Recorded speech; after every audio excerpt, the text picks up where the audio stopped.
He actually has like one of the most brilliant plot twists in a movie ever, but it just didn't make the movie because no one understood it. but I understood it and I thought it was genius. We like Good, rock sound. yeah.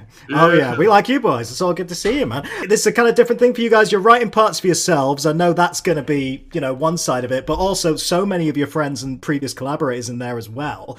Tell me about writing for them. Like, did you have ideas for characters with specific people in mind, or did it just kind of fall together like that? How did it work for you?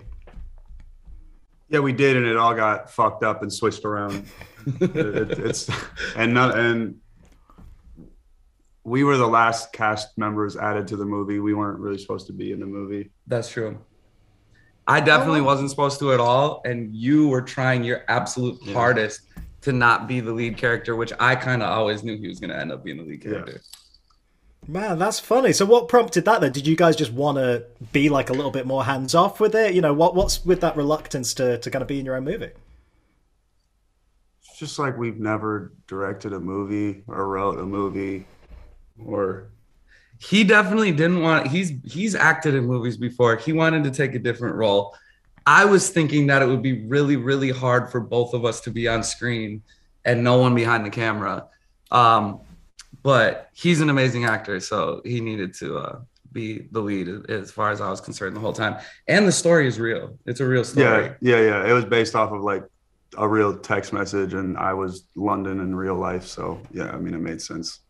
Yeah, definitely made sense to fit that one. And you say obviously it's your first time kind of doing something as grand as this, but I remember, first time I interviewed you, Mod Son, you were still in the edit suite for Downfalls High. So you guys have had this kind of collaborative experience to an extent with that film project. So was there anything you guys learned making that previous film that kind of applied this, or was it completely different situation for you?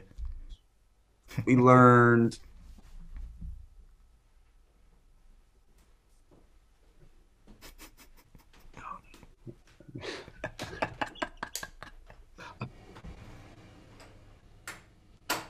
nothing. Let's talk about the music tie into this, because like there's obviously tracks from the album kind of throughout which really fit the mood and it works really well, and also a kind of a title track basically in there too. Tell me a little bit about writing that and how you kind of fit the songs from the album around this movie. Again, it was a different movie sonically at one point, and then the investors in the movie were like, "You're tripping if you don't put your fucking music in this." Like, I'm like, what the fuck is going on? Go redo all this. So like we went back and then did that, and then the title track came from the day the movie was being turned in, basically. And Mod the whole time was like, we have to do like an original song for the movie. We have to do an original song for the movie. And so we like went to my friend Slim and Baze's house and just put the mic next to the couch, and we just started like saying things that happened in the movie. And I want to mention this as well. Obviously, it's been a minute since the album was out there. Huge success, and kind of what I thought was interesting about it was, MGK, when we talked about Fix My Downfall before, that was obviously centered around, a very specific pop punk sound. This one, you're kind of playing with lots of different kind of sounds in the rock genre, which I thought was quite interesting. Tell me a little bit about what the kind of grander inspiration was, and I guess the aims. It's got to be difficult in a way to follow up a massive success like that again. I think, I never want like two meals to be the same. You've already tasted one and like experienced that one. So, as a chef, I feel like it's my job to add some different ingredients and, cleanse the palate a little bit. So as I progress in my sound and in my life, I think, anger is represented in a different way with different tones, or like, happiness is represented a different way. And then also too, I'm a hip hop artist. So it's like that element has to come to play. It's not like I could just like, I made the statement I needed to make with Tickets to My Downfall. And then with Mainstream Sellout, it was kind of just like, haha, joke's on you. Like, I'll do what the fuck I want.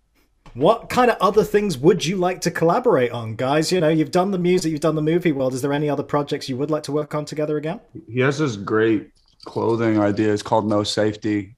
There we go. Yeah, it's just like I don't know. He's like made two of like the best shirts I've seen. And I mean, I don't know. He's just, I don't know. I like all the stuff he designs for the line. I mean, we have the company, it exists. I just don't. It's coming. Yeah. It's gonna happen. We always are like, we're gonna release it next month, and then next month, and then next month, and yeah, it's represented slightly in this film. So yeah, this is kind of the push to make us release it. So we will have a clothing company coming out very soon. Nice. Yeah, it's finding the time, I guess. You guys are both so busy at the minute, man. It's got kind of hard to balance all these projects in a way. Before I let you go, I want to know, what is the favorite thing you guys have about working with the other person? Mod, I'll start with you, man. What's your favorite thing about working with Coulson on creative projects? His meticulousness, his attention to detail. He hyper focuses on things, and sometimes I'm only looking at the bigger picture, and he'll really hyper focus on certain details. And that's with everything that I see about him as a person. That's the thing I admire most about him. Nice, man. Same question to you, Coulson. Favorite thing about working with your boy here?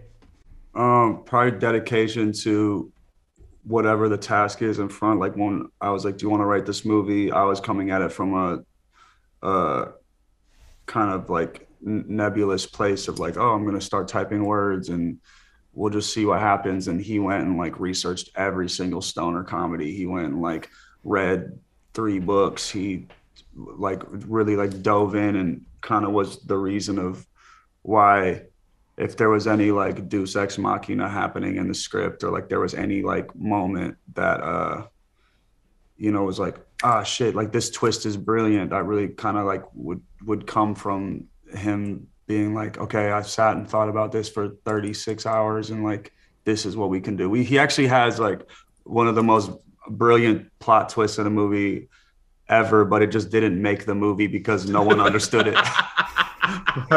but I understood it and I thought it was genius, but it didn't make the movie. Yo, the mod cut. Every single person was like, yo, I love the movie. What the fuck is this though? And like happened? We ended up having to cut it, but maybe next time. Boys, that's my time. I'm having a wrap now, but it's nice to chat to you guys. We'll see you both in the UK. See you at Slam Dunk, Mod. I'll see you there, man. Right. Oh, hell yeah. I'll see you there, bro. Later. Yeah, see you soon.